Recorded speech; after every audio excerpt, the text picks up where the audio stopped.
I join my colleagues that have spoken in really saying my heart goes out to my colleagues from Minnesota, both the senior and the junior senator, and the people of Minnesota for what they have been through these last few weeks and how they have responded these last few weeks as they've mourned and as the country's been watching. January 7th feels like so long ago now, but just a few weeks ago is a day that I never would have imagined. That day, Renee Nicole Good, a mother, a daughter, a poet, was out in her community, observing, helping to document, as allowed by the law, what was happening when she was alerted about these ongoing indiscriminate raids in her community. As several of my colleagues have spoken, the administration's response to the federal agents killing Renee Good was not one of, whoa, hold on, let's really assess what's happened here. It was one of blaming her.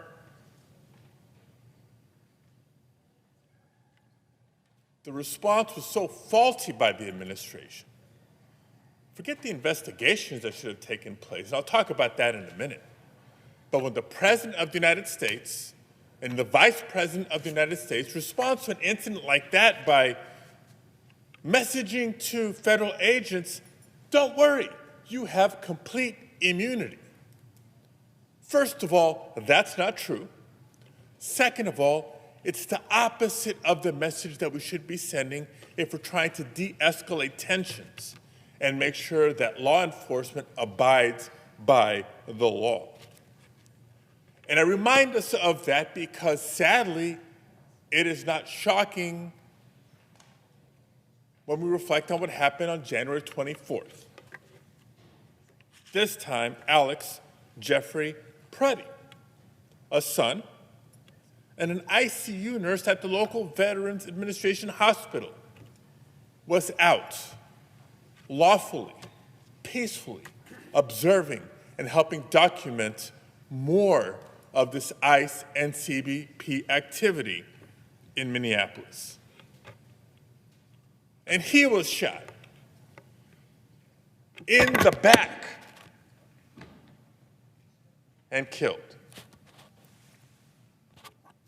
2 United States citizens dead at the hands of federal law enforcement in the span of 2.5 weeks.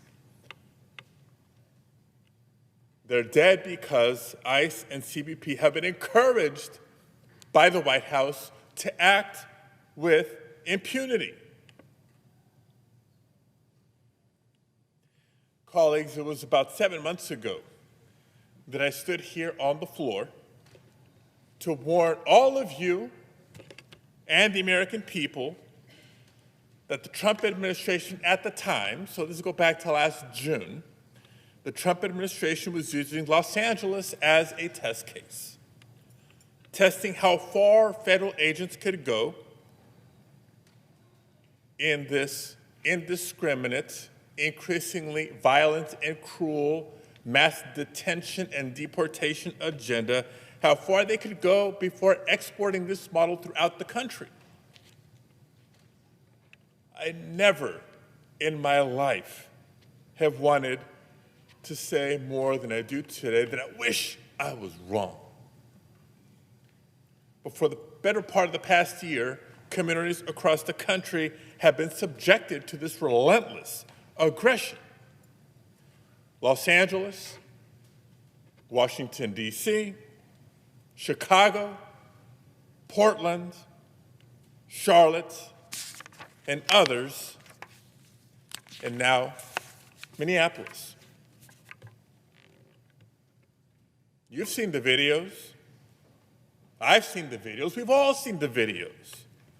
How dare this administration slander the names of the dead and tell the American people not to believe what we can all see so clearly with our own eyes?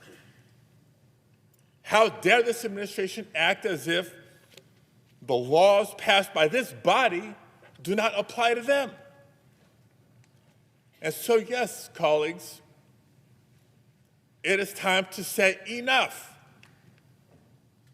This is not just about immigrant families and immigrant communities now living in fear. This is about all of us.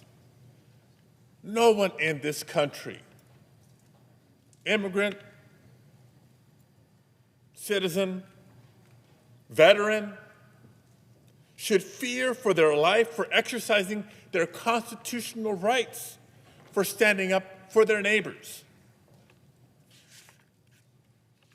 This is not a political or policy disagreement about immigration. This is about decency. This is about humanity. And this is about the rule of law. Now, instead of pursuing independent investigations and seeking to hold officers accountable when and as warranted, this administration has doubled down. Let me take a moment on this, because our colleague, Senator Kane from Virginia, talked a little bit about his experience as governor and mayor and what normally happens after an officer-involved shooting. Normal practice, standard practice, best practice after an officer-involved shooting in a local agency, in a state agency, is not just the officer being placed on leave, but initially there's an administrative review of what happened. Was it not just consistent with policy, but the law and the Constitution? And if not, what is the consequence? Absent that, under normal circumstances, we have a civil rights division of the United States Department of Justice that can conduct an independent investigation and bring forth accountability as and when warranted.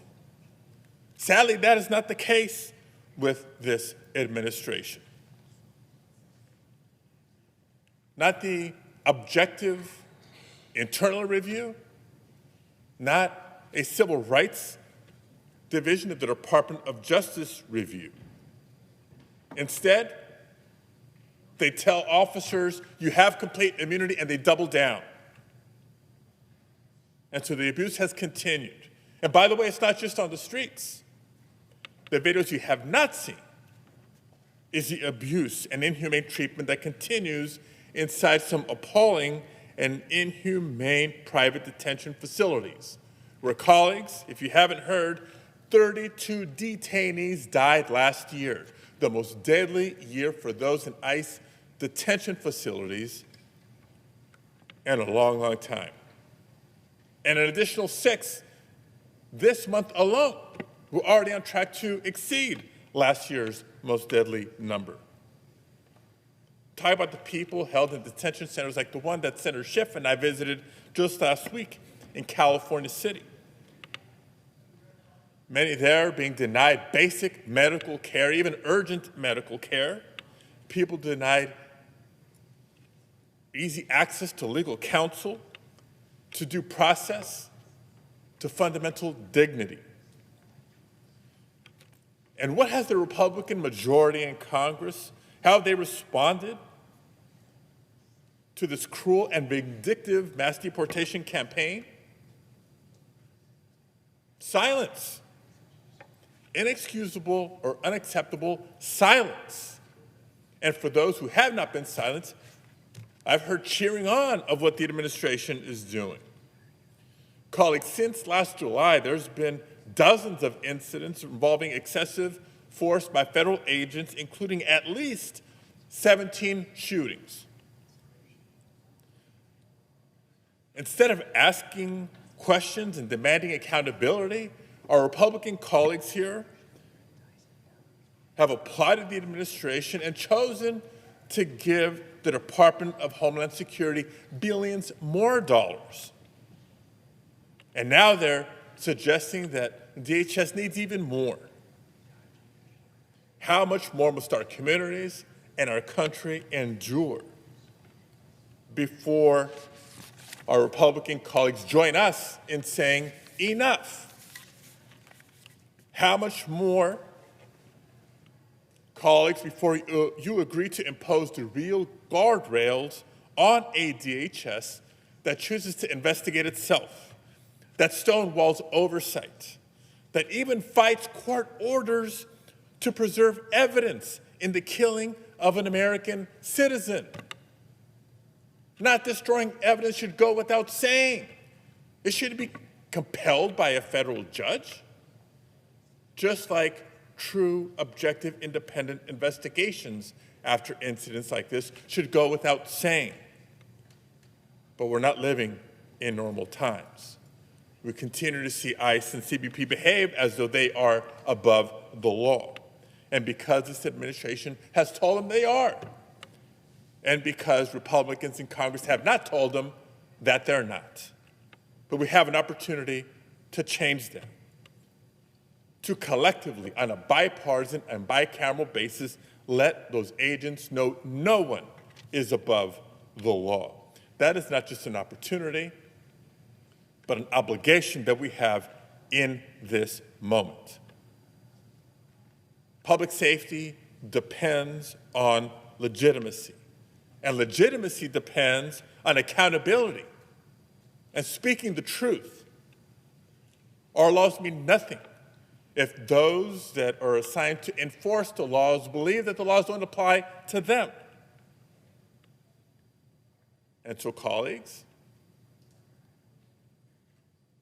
let's realize that we are not powerless in this conversation. Congress is a co-equal branch of government in the United States of America, and it's about time we act like it. That's why I support imposing serious reforms, real oversight, and accountability on ICE and CBP before this body provides them any more taxpayer dollars. Thank you, Mr. President. I yield back. I recognize the senator from Rhode Island.